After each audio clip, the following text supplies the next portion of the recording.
Hello guys. Welcome back to our channel college twitter. मैं आप सभी का दोस्त शौर्य सिंघल और आज हम अपने इस वीडियो में नेक्स्ट टॉपिक कवर करेंगे financial institution and investment banking का, जिसका नाम है म्यूचुअल फंड। म्यूचुअल फंड आपका एक बहुत ज्यादा प्यारा टॉपिक है और बहुत इजी टॉपिक है, ठीक है। तो जो मैं बताऊं आप बस उसको अपने कॉपी में नोट डाउन कर लें, जिससे कि आपको आगे हेल्प हो जाए, ठीक है। चलिए स्टार्ट करते हैं। सबसे पहले भाई म्यूचुअल फंड होता क्या है, मैं इसको बहुत सिंपल लैंग्वेज में बता देता हूँ कि भैया एक सम ऑफ अमाउंट जो आप एक कंपनी को देते हो, ठीक है। वो कंपनी बैंकिंग वो फाइनेंशियल इंस्टीट्यूशन है। वो उस सभी पैसों का छोटा छोटा भाग लेता है और डिफरेंट डिफरेंट सिक्योरिटी में बांट देता है, ठीक है। और आपको एक stable interest as a return आपको मिलता है। म्यूचुअल फंड आपके स्टेबल भी होते हैं, म्यूचुअल फंड आपके हाई रिस्क भी होते हैं। बहुत सारे टाइप होते हैं म्यूचुअल फंड के, जो हम इस वीडियो में आज कवर करने की अपनी पूरी कोशिश करेंगे, ठीक है। म्यूचुअल फंड आपको आपको बेसिक पता चलेगा कि भाई म्यूचुअल फंड होता क्या है। अभी हम बुकिश लैंग्वेज में पढ़ लेते हैं।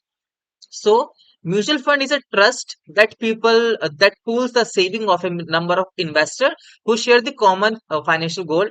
फर्स्ट ये छोड़ दो, जर्नल स्टेटमेंट है। The money thus collected in that invested in a capital market institutions such as share, debenture and other security। जो जो कंपनी जो फाइनेंशियल कंपनी छोटे छोटे भाग बनाती है, वो छोटे छोटे भागों को डिफरेंट डिफरेंट सिक्योरिटीज में बांट देती है। दैट इज शेयर, डिबेंचर या फिर किसी भी तरीके की आप सिक्योरिटी यहाँ पे ले सकते हो, ठीक है। इसके बाद the income earn by do through these investment and the capital appreciation release are shared by its unit. भाई ये आपको पता लगाना है कि आपने कितने यूनिट में म्यूचुअल फंड में इन्वेस्ट किया है, उसके बाद आपको उसकी उसी के हिसाब से आपको एप्रिसिएशन मिलता रहेगा, इंटरेस्ट मिलता रहेगा। और जब आप उसको सेल करोगे देन आपको कैपिटल गेन भी यहाँ पे होता रहेगा, ठीक है। आगे बढ़ते हैं। भाई इसका ऑपरेशन कैसा होता है, जैसे मैंने आपको बताया कि इसमें क्या कहते हैं, एक इन्वेस्टर होता है, ये आप हैं। एज्यूम कीजिए आपने पैसे दिया किसी भी फाइनेंशियल फर्म को। फाइनेंशियल कंपनी पैसा जो फाइनेंशियल कंपनी का फंड मैनेजर था, उसने उस पैसे को सिक्योरिटी बेस्ड क्या कहते हैं, सिक्योरिटी बेस्ड में उसने वहां पे डाल दिया। उसने छोटे छोटे भाग करके डिफरेंट डिफरेंट सिक्योरिटीज में वहां बांट दिया।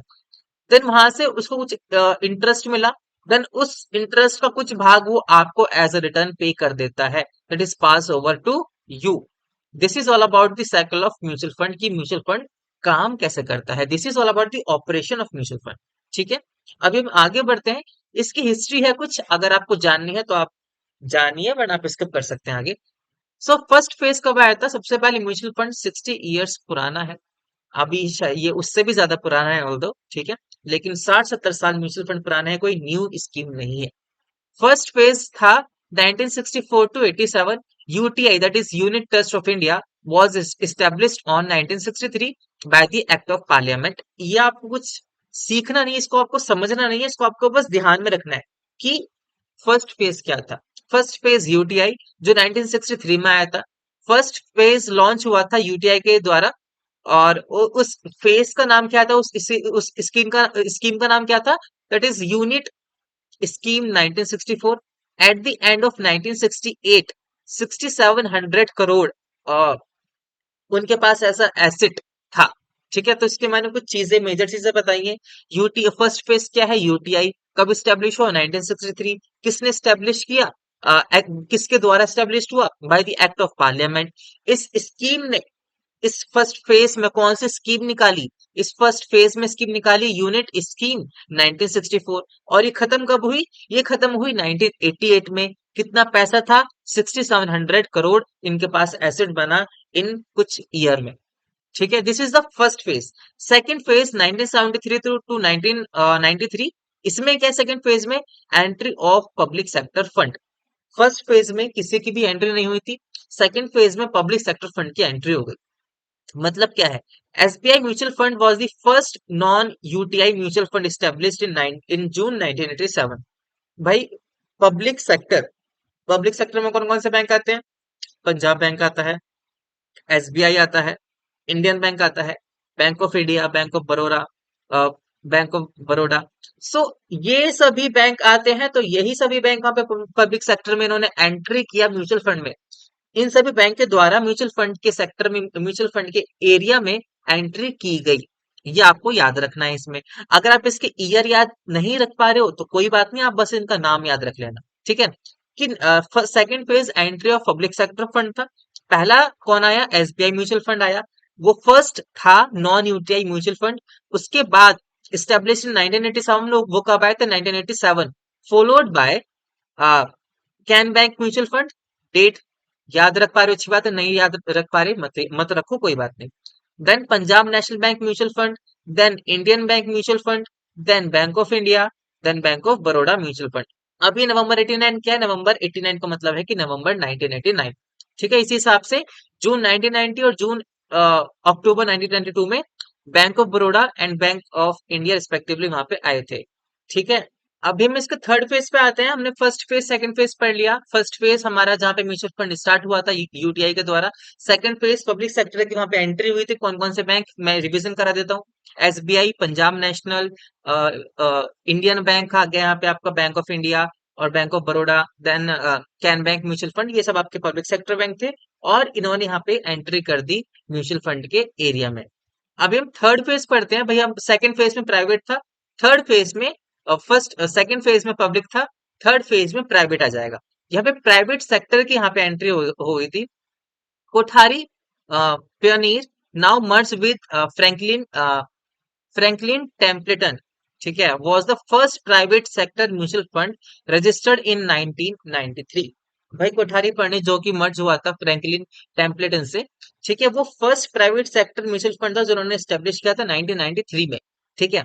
Eight the end of January 2003 there were 33 mutual funds with total asset of 1,21,805 crore, ठीक है। अगर मैंने यहाँ पे कुछ इसको प्रोनाउंस करने में गलती करी तो इसलिए मैं आपसे माफी चाहूंगा, आप इसको रीड कर सकते हैं, ठीक है। सो थर्ड फेज में प्राइवेट सेक्टर भी वहां पे एंट्री कर दी और वहां पे उन्होंने बहुत सारी अपनी एसेट बनाई। अभी फोर्थ फेज जो अब तक चलता हुआ आ रहा है since Feb 2003। In Feb 2003, following the repeal the UTI Act 1963, UTI was bi bifurcated into two separate entity. वो दो सेपरेट एंटिटी में बट गया था। अभी वो दो सेपरेट एंटिटी कौन कौन सी हैं, ठीक है। One of the specified undertaking of UTI with asset under management of 29,835 crore eight the end of Jan 2003, representing boarding the asset of US 64 scheme, assured return and certain other scheme। ये छोड़िए आप, the specified undertaking UTI function under the administration। ये किसके अंदर function करते थे? Functioning under an administrator and under the rule framed by the government of India। ये first phase आप फर्स्ट यहाँ पे था ना कि ये भाई आपके बाइफरकेट हुए थे दो सेपरेट एंटिटी में। तो पहली एंटिटी आप मानो, पहली एंटिटी गवर्नमेंट, ठीक है, आप इसको शॉर्ट में याद कर सकते हो। पहली entity government and the second entity sponsored by SBI, PNB, bank of Baroda, LIC. It registered with SEBI and functional under the mutual fund regulation, ठीक है। Second phase SEBI, second bifurcate SEBI. First किसके अंडर काम करते थे? Administrator and under the rule framed by government of India, does not come under the purview of the mutual fund regulation। First is bifurcation, administration and under the rule framed by government। ये सेबी के under नहीं आते, ठीक है। ये कोई mutual fund regulation का rule follow नहीं करते, ठीक है। सेकंड कौन?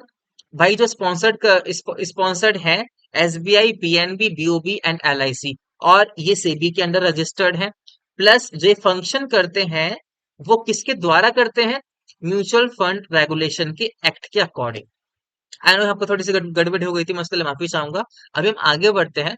कुछ मिथ है जो कि मैं आपके दूर करना चाहता हूँ।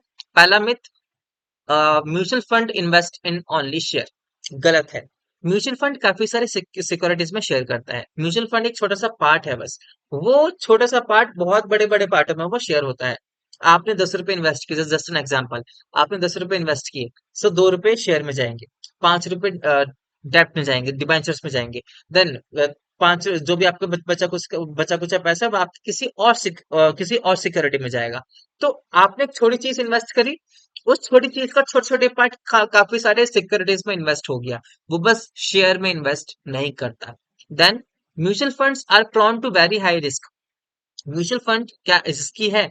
रिस्की है, लेकिन ज्यादा रिस्की नहीं है। यहाँ पे आपको क्या कहते हैं, एक स्पेसिफिक परसेंटेज ऑफ रिटर्न मिलता है। लॉस भी होते हैं, लेकिन this is less riskier than capital market.